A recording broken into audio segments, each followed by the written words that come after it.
mas pinagkakatiwalaan. Mas pinagkakatiwalaan aming Pilipino. ABS-CBN News and Current Affairs. Halos 2,000 Pinoy sa Libya nakalikas na, pero ilang OFW doon inabandona na ng mga employers. Bagong-bagong balita, paghahanap ng bagong trabaho o problemahin ng libo-libong OFW na uuwi mula sa Libya. OWA, may solusyon na ba? Pagdinig sa impeachment case laban kay Ombudsman Gutierrez, sisimula na bukas. Gutierrez umapila sa Korte Suprema. Universal settlement sa pagitan ng mga Marcos at ng pamahalaang Aquino isinusulong ng isang abogado.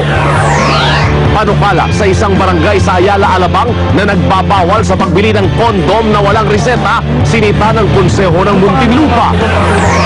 3 Pinoy producers wagi sa Oscar Awards. At sino ang mga patok at laos sa katatapos na Oscar Awards show?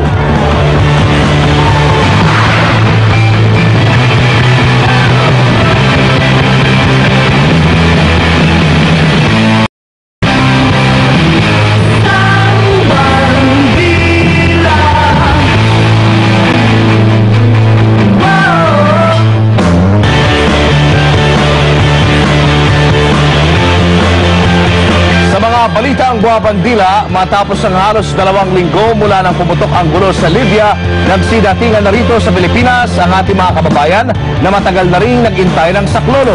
Pero marami pa ang naiwan doon at namimiligro ang buhay. Wala pa rin tigil ang demonstrasyon ng gustong pababain si President Muammar Gaddafi. Sakop na nila ang halos kabuuan ng Eastern Libya kung saan naroon ang mga oil depot.